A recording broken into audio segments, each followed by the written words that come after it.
Ionic equilibrium में फिर से स्वागत है।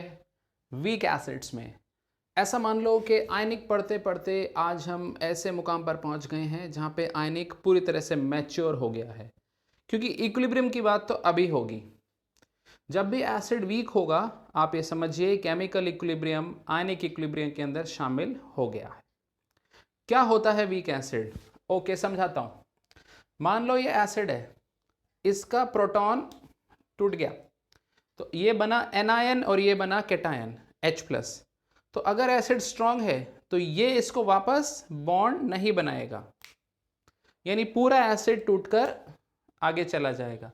लेकिन वीक एसिड वो होते हैं जहां ये जो एनायन है ये अपने नेगेटिव चार्ज को स्टेबलाइज नहीं कर पाता, तो जब इसमें से H निकल के जाता है तो कुछ वापस भी लौट आते हैं। तो जैसे मान लीजिए एक मॉलिक्यूल है, टूट गया, दूसरा मॉलिक्यूल है वो भी टूट गया, इस तरह से तीसरा मॉलिक्यूल है वो भी टूट गया। ऐसे करते करते करोड़ों अरबों खरबों खूब सारे मॉलिक्यूल टूट गए। उसमें से बहुत सारे ऐसे मॉलिक्यूल होंगे जो H+ को वापस जोड़ लेंगे जोड़ लेंगे।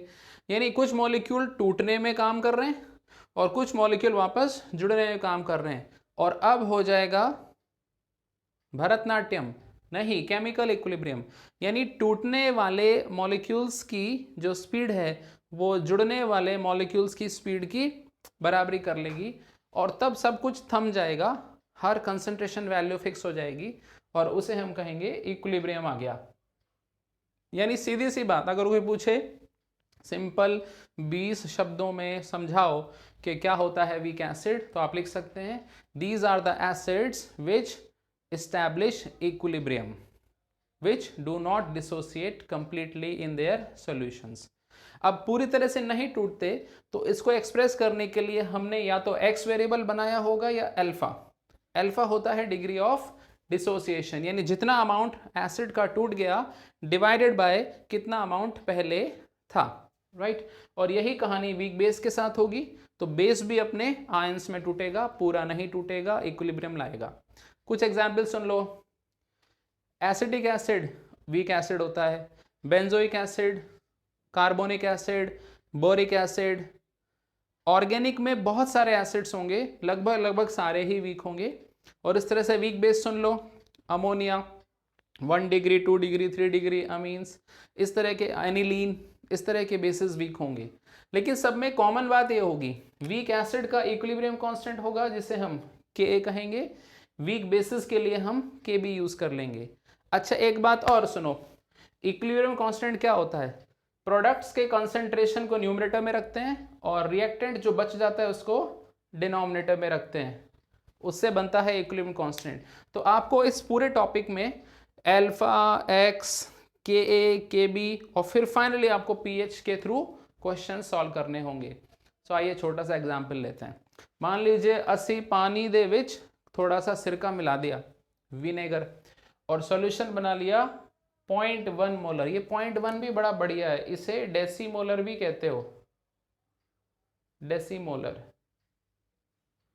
राइट। अब सवाल हम बना सकते हैं कि इसमें कितना एसिड टूटा, कितना pH आया, कैसे करेंगे। तो सबसे पहले सुन लो इक्विलिब्रियम के क्वेश्चन को करने का तरीका। पहले इक्वेशन को लिखा जाएगा साफ सुथरा, उसके नीचे जगह खाली छोड़ो, उसमें पहली लाइन में लिखो जो शुरू में दिया गया, कितना दिया गया 0.1 मोलर, और ये अभी नहीं आए, ये टूटेंगे, इसमें से कितना हिस्सा चला गया x। तो जितना यहाँ डिफरेंस आया वो यहाँ और यहाँ बन जाएगा। कई बार बच्चे गलत क्या करते हैं, यहाँ लिख देते हैं x/2 और यहाँ भी लिख देते हैं x/2। वो कहते हैं सर एक टूटा और दो बने। लेकिन एक बात बताइए, अगर ये एक मॉलिक्यूल है और इसके अगर टुकड़े हो जाएं तो एक कैटायन बनेगा और एक एनायन बनेगा, राइट। यानी जितने मॉलिक्यूल टूटेंगे उतने उसके हिस्से हर एक में बन जाएंगे, तो यहाँ 2 नहीं आएगा, राइट। इस तरह को ध्यान रखिए, जितना अमाउंट मोल में यहाँ टूटेगा, मोल या कंसंट्रेशन, उतना यहाँ बनेगा, उतना ही यहाँ बनेगा, तो x। अच्छा x की जगह आप 0.1 अल्फा लिख सकते हो कि अल्फा होगा डिग्री ऑफ डिसोसिएशन। तो उसको हमेशा कैसे लिखा जाता है, कंसंट्रेशन होता है बाहर, ब्रैकेट लगा देते हैं 1 माइनस अल्फा, तो टूटा हुआ हिस्सा कितना है C अल्फा, तो C अल्फा यहाँ भी आ जाएगा और यहाँ भी आएगा, यहाँ C है 0.1। अच्छा टेबल बन गई, इक्विलिब्रियम आ गया। अब आप इसको यहाँ रख दो, h की जगह x, इसकी जगह x, एक्स स्क्वायर अपॉन ये, और यहाँ पर अल्फा वाली बात रख दो। अब हमारे सामने एक आ गई है क्वाड्रेटिक इक्वेशन। इसको सॉल्व करने के लिए तो मैथ्स का डिफिकल्टी है, लेकिन 99% क्वेश्चंस में एक काम करना होगा, ये नेग्लिजिबल होगा, इसको आप बिल्कुल आसानी से ढीठ बन के इग्नोर कर देना। और आप देखना x की वैल्यू 0.1 के मुकाबले बहुत कम आएगी। अगर बहुत ज़्यादा आए तो क्वाड्रेटिक सॉल्व करनी पड़ेगी, लेकिन मैक्सिमम केस में नहीं। तो x इग्नोर कर दिया, अल्फा इग्नोर कर दिया। अब क्वेश्चन में सीधा आ गई, ये एक आसान क्वेश्चन बन गया हमारे लिए। स्क्वायर रूट लेकर x निकाला, 10⁻³ आया। यहाँ पर अल्फा निकाला, 10⁻² आया। इसमें आप अल्फा में c गुणा कर दो तो आप देखेंगे फाइनली यही कॉन्सेंट्रेशन यहाँ भी आ रहा है। दोनों से आप देखो pH 3 आ रहा है। pH आपको याद ही है कि हाइड्रोजन आयन या H3O+ की कॉन्सेंट्रेशन अगर 10 की पावर माइनस कुछ हो, सो देख कुछ बन जाता है pH। इसी तरह से आप बेस का कर पाओगे। बेस में होगा क्या, यहाँ बेस का मॉलिक्यूल होगा, यहाँ बेस का कैटायन होगा और ये OH- होगा। फिर ये पूरी कैलकुलेशन Kb के लिए की जाएगी और यहाँ से आपका OH कंसंट्रेशन POH मिलेगा। इसमें कोई डाउट हो तो अच्छी तरह रेफर कर लो। आप थोड़ी मेहनत करेंगे बच्चों, आ जाओ क्वेश्चन में। एक सेंटीमोलर, इसमें सेंटी वाला शब्द जो है सेंटिमेंटल नहीं है, इट इज CENTI। सेंटी का अर्थ होता है, मैं भी बताऊंगा, सोच लो, आप इसे पॉज करके कर लेना।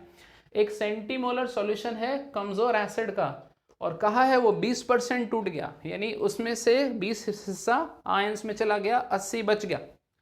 तो कहा है इसका pH बताओ, इसका Ka बताओ। तब तक आप इस सेंटी की कहानी को समझिए, मैं इक्वेशन लिखता हूं। तो मान लीजिए वीक एसिड का सिंबल है Ha, H for H+, A for anion। So this is H+ plus A-। अब डेटा लिखना शुरू करेंगे। सेंटी अगर याद ना हो तो मैं बताता हूँ, 10⁻⁻² को सेंटी कहते हैं। अब ये 0 है, ये 0 है, इसमें से x तोड़ दो, -x, x, x। देखो ये रहा x, 10⁻⁻² का 20% करके देखो, रफ में मिल जाएगा आपको। ये है 0.01, ये है -0.002, ये है 0.002 और ये है 0.002। तो pH लाना तो बहुत ही आसान है, इसे ठीक से लिखो।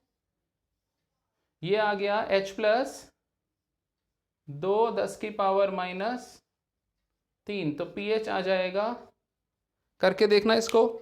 लॉग लेने में टुकड़े कर देते हैं तो ये हो जाएगा 3 - log 2। ये कितना आ रहा है बच्चों, सिखाया था आपको, log 2 होता है 0.30, तो 3 में से घटा दो 2.70। अब रही बात Ka की बारी। Ka के लिए आपको पता है ये न्यूमरेटर में आएगा, ये डिनोमिनेटर में, तो आइए सॉल्व कर लेते हैं। तो Ka आ रहा है 0.002 यहाँ से, इंटू 0.002 यहाँ से, बटे 0.008। इसे काट दें तो ये बचा 4, तो इसे सॉल्व कर लेना तो कितना मिलेगा आप देख लेना। मैं इसे लिख सकता हूँ 20 10⁻⁴, तो ये हो जाएगा 5 10⁻⁴ आंसर मिल गया। मुबारक हो, आंसर आ गया, राइट। तो क्वेश्चन में मैं कुछ पहलू समझा दूं। कंसंट्रेशन दिया जा सकता है, Ka दिया जा सकता है, तो ये पूछा जाएगा pH, अल्फा या x। कंसंट्रेशन दिया जाएगा तो अल्फा या डिसोसिएशन का हिस्सा अमाउंट बता देंगे तो आपको pH पूछ लेंगे। कई बार pH देकर Ka पूछ सकते हैं। यानी क्वेश्चन में अगर 3-4 बातें हैं तो जितनी परम्यूटेशन कॉम्बिनेशन लग सकती हैं उतने सवाल बन सकते हैं। तो एक सवाल की बनावट और उसकी आपकी नफ्स पकड़ में आ गई तो सारे सवाल कर लोगे। अब बस बात यह है कि सवाल आप ठीक से पढ़ पाओ और सिली मिस्टेक ना हो। अगर ये दावा करो तो आपका वारे न्यारे हो जाएंगे, राइट। और सिली मिस्टेक अवॉइड करने का एक ही तरीका है, जो चीज़ें आपको टफ लगती हैं तो भैया शेड्यूल बना लो, लिस्ट बना लो उनकी कि हर 3-4 दिन बाद उसके 1-2 सवाल आपके शेड्यूल में आते रहें। शेड्यूल और प्लानिंग पे हम डेफिनेटली अलग सेशन लेंगे। अभी तो आ जाओ नई चीज़ में। थोड़ी देर पहले हमने पढ़ा था कि डाइल्यूशन का क्या असर होता है pH पर। तो हमने देखा था डाइल्यूशन करने से कंसंट्रेशन घटती है H+ की और pH 7 की तरफ भागता है एसिड के लिए और घटता है बेस के लिए, राइट। तो यहाँ पर दो काम होंगे। कैसे? आप देखो ये जो इक्वेशन है इसमें दो आयन यहाँ है, एक मॉलिक्यूल यहाँ है, यानी ज़्यादा पार्टिकल इधर हैं, तो पानी मिलाएंगे तो वॉल्यूम बढ़ेगा, वॉल्यूम बढ़ेगा तो श्री श्री ली चैटिलियर कहते हैं ये फॉरवर्ड शिफ्ट होगा। तो फॉरवर्ड शिफ्ट होगा तो ये भी बढ़ेगा, ये भी बढ़ेगा, लेकिन वॉल्यूम भी घट रहा है साथ में। देखते हैं होगा क्या। डिसोसिएशन तो होगा ज़्यादा, लेकिन पीएच को देखेंगे।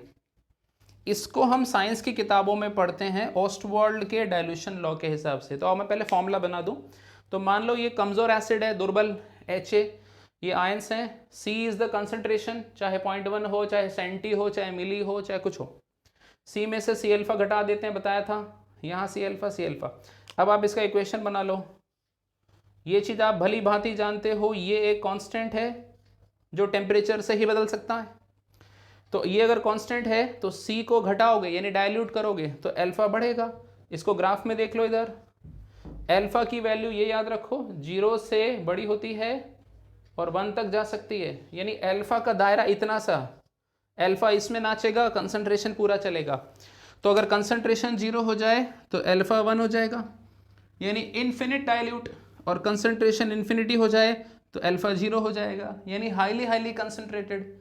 तो कंसंट्रेशन घटाने से तो डाइल्यूशन इधर हो रहा है, देखो पतला कर रहे हैं सॉल्यूशन को, तो एक्स एक्सिस में ओरिजिन की तरफ जा रहे हैं तो डाइल्यूशन हो रहा है। तो देखो अल्फा बढ़ रहे हैं। तो ऑस्टवर्ल्ड का डाइल्यूशन लॉ का स्टेटमेंट क्या होता है? कंसंट्रेशन डिक्रीज करने से अल्फा बढ़ता है, यानी degree of ionization of a weak electrolyte increases with dilution. अब वीक इलेक्ट्रोलाइट वीक एसिड हो सकता है, वीक बेस हो सकता है, या और कोई भी मॉलिक्यूल हो सकता है। अच्छा, अब इसमें प्रॉब्लम ये आ गई, C तो घट रहा है, अल्फा तो बढ़ रहा है, तो H प्लस का क्या होगा? तो C घट रहा है, अल्फा बढ़ रहा है, तो ये क्या कैंसिल कर जाएंगे? इतना आसान नहीं है।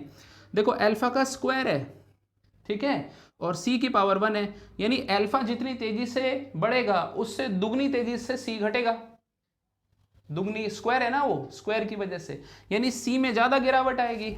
मतलब इसमें बीमारी ये है, अल्फा बढ़ेगा लेकिन C ज़्यादा घटेगा, तो C अल्फा क्या करेगा? घट जाएगा। तो C कम करने पर अल्फा बढ़ेगा, यस, H प्लस घटेगा, यस, और H प्लस घटने से pH किधर बढ़ता है? 7 की तरफ जाता है। ये बात आपको अच्छे से याद रखनी चाहिए। आओ इस पर छोटा सवाल कर लेते हैं। मैं सवाल बोल देता हूँ, आपको सोचो। इस सवाल में आपको अल्फा को इग्नोर करना होगा। If concentration of weak acid is decreased by a factor of 9, then what is the change in degree of dissociation? फिर से सुनो, if concentration of weak acid is decreased by a factor of 9, यानी 9 गुना dilute, then what is the change in the degree of dissociation? तो अगर मैं यहाँ इसको ignore करके फॉर्मूला बनाऊं तो C1 alpha 1 square is equal to C2 alpha 2 square, और क्वेश्चन ने कहा C2 is 9 times less than C1, तो इसे यहाँ सब्स्टिट्यूट कर दो। सब्स्टिट्यूट करने से आपको मिल जाएगा 9 alpha 1 square is equal to alpha 2 square. इसका वर्गमूल ले लो, अल्फा 2 बराबर 3 अल्फा 1, यानी कंसंट्रेशन को 9 गुना घटाने से अल्फा 3 गुना बढ़ गया। तो देखो अल्फा 3 गुना बढ़ा, कंसंट्रेशन 9 गुना घटा, तो C अल्फा कितना हो जाएगा? 1/3। तो निश्चित ही H प्लस 1/3 हो जाएगा। तो ये क्लियर हो गया, C घटता है, अल्फा बढ़ता है, लेकिन C अल्फा भी घटता है। तो इस तरह से आप वीक एसिड की कहानी को समझ सकते हो। अब आप ऐसा अपने लिए कोई क्वेश्चन बनाओ, इसको चेंज करके 10⁻⁴, 10⁻⁶ ले लो, इसे 0.1 की जगह 0.01, 0.2 मोलर ले लो। इस तरह से आप बहुत सारे क्वेश्चन खुद बना सकते हो, और क्वेश्चन बनाने से आप एग्जामिनर जैसी फीलिंग ले सकते हो, और वीक बेस में यही चीज़ हम दोहरा सकते हैं। मिलेंगे सवाल के लिए बाद में कभी। Good luck.